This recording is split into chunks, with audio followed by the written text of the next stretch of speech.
د دې بندي سره زیاتې کول دا غیرت دی؟ لکه یو سړی جیل کې پروت دی، دروازو ته دومره غټه لګېدلې ده چې خوځولی څوک نه شي، هغې ته غټې ټالۍ پرتې او یو شي او بل شي، او دا په دې باندې چې کوم چوکیدار او د دې څوکۍ چې څوک کوي ولاړ دی، هغه راځي دغه سړی په مخه وهي، هغه ته اتکړۍ پرتې دي، زنځیران پراته دي، کله په لتو کله په سوکانو او کله یو شی او کله بل شي. نو دا مخامخ سړی څه ویلی شي؟ ولې نه شي ویلی؟ او بندي دي. و دا ښځې زموږ سره پیغمبر صلی الله علیه وسلم ته سره بندیانې دي یو قسمه، نو په دوی سره ظلم زیاتی کول ډېره ناروا ده. ظلم هر وخت کې ناروا دی، خو د بعضو سره ډېر ناروا دی. بل هغه ښځه چې پلار د هغې خوا کې نشته، مور یې نشته، رونه یې نشته، بل څوک نشته، یک یوازې تا ته ناسته او تا د ځان نه داسې باتور جوړ کړی برید تاسې تو کړي او څوکه وله تېره کړي چې موږ هم څوک یو. مزه نه کوي دا خبرې.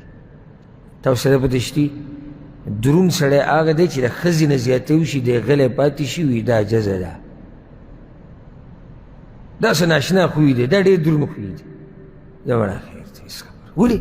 ولې خیر دی؟ د زنانه د کمزوري ده او بله دا چې یوازې ده او موږ ته ناسته ده، د الله نه بعد دغه موږ سره امیدونه دي. دا یو ناشنا دروند خوی دی، او دا درز او غپه او دا په مخه جګړې او کنځلې، دا مزه نه کوي.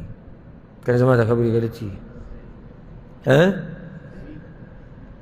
ظلم د ښځې سره به نه کوي. د ښځې سره ظلم صرف دا نه ته یې وایي دې ښځې له خرچه پوره نه ورکول دا هم ظلم دی.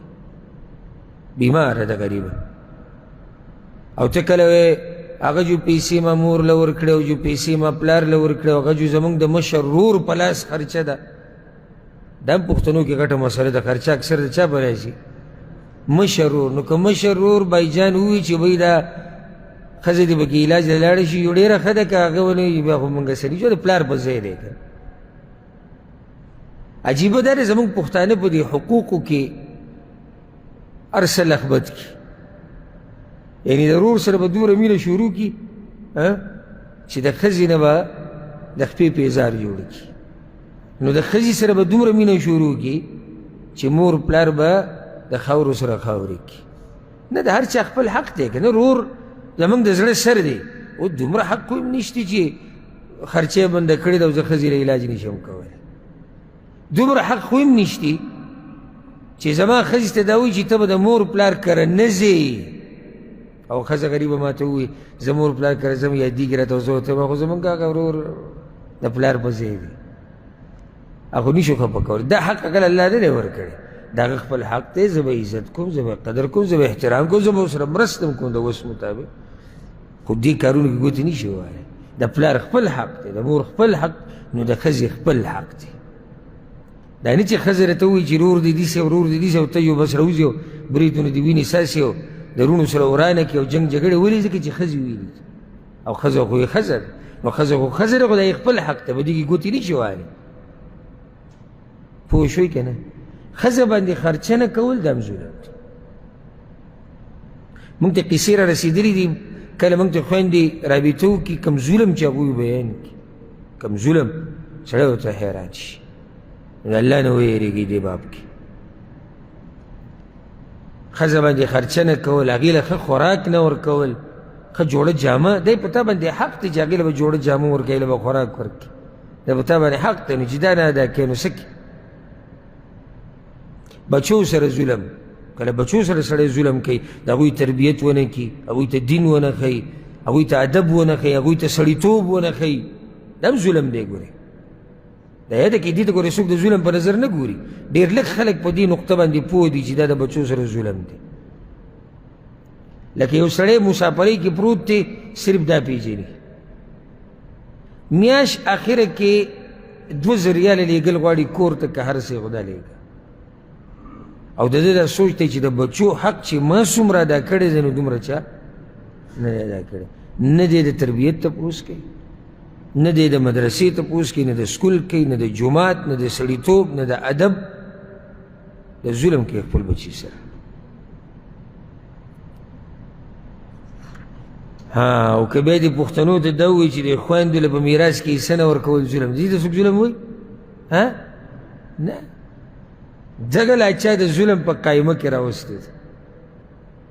مونږ خو ظلم هغه څه ته وایو چې زمونږ خواهشات هغې ته ظلم وایو او مونږ یې نه کوو. مونږ یې نه کوو نو ظلم ورته وایو. کوم څه چې مونږ کوو هغې ته به مونږ ظلم نه وایو. لکه اوس یو سړی دی دینداره نه دی، یو خو سړی دینداري نه دا خبره کوي، دینداره نه دی او پلار ورته جیداد هم نه دی پرېښودی، څه جیداد یې نه نو دی به هر وخت یا الله څه ظلم دی د خویندو له حصه نه ورکول. دوی لا ځان ته مسلمانان و د دې سره څه شتي نه، د دې خبرې له څه دغه شتي هېڅ مزه یې نشته. دې ځکه دې ته ظلم وایي، هغه بل چې دا کار یې کړی دی هغه دې ته ظلم نه وایي.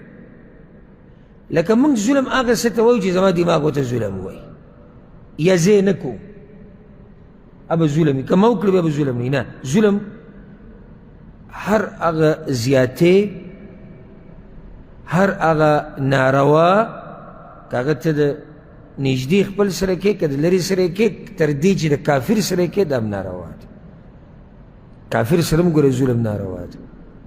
نو دا خبره مې په دې لږه اوږده کړه چې معاشره کې موږ اینو چې د ظلم دغه زیات شوی دی، خصوصا د خپلوانو سره ظلم، نو ځان دې نه لرې ساتي. ورب الکعبه کې یو سړی د شپې ودرېدو که نه او په دې تهجدو کې الله ته وجړل او ستا نوم یې ورته واغېستو، ته به څه کامیاب شي؟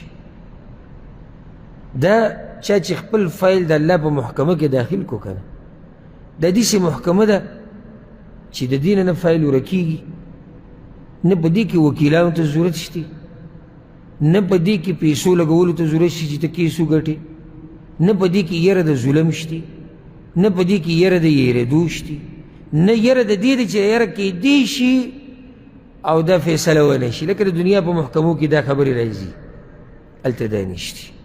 نو که د خپل رب نه یېرېږئ دا کار به نه کوئ. ما تاسو دا خبره ذکر کړې وه، یو عربي یو ویډیو کړی و ډېر ناشنا. د عربو کې ډېر ښه صفات دي، یو صفت دوی کې دا ډېر ښه دی چې دوی به د غریبانو ډېر مال لګوي. نو دوی دغه عربي دا کار کو چې هغه به په دوکانونو باندې ګرځېدو او تپوس به کو کوم رجسټر چې د حساب کتابي چې دا ماته وښایه، نو په دې کې که چېرته د کونډې حساب یا د یتیمي یا د یو غریب چې هغه علاقه کې مشهور دی چې غریب دی، دا پیسې به خپل طرف ورکول. نو هغه دا رجسټر چې کله کولو کړی دی نو په کې یو ناشنا کاته یې کتلی دی چې د دې څه قصه ده.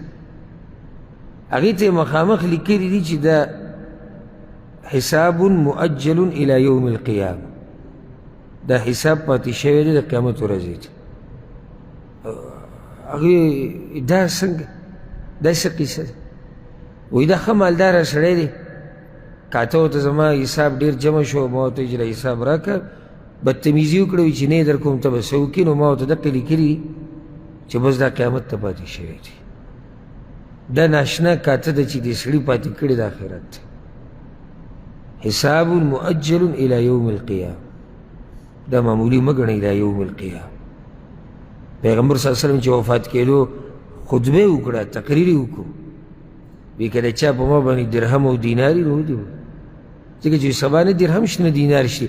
او که چاله مې څه څوک څه پیړه ورکړي، څه زیاتی مې ورکړی، زیاتی مې کړی، قصاص اخیسته غواړي بدل، نو دا زما بدن دی راشي والی قصاص، ځکه چې دا به په آخرت کې نه کېږي. نو ظلم نه ځان لرې ساتي، الله دې موږ بچ ساتي.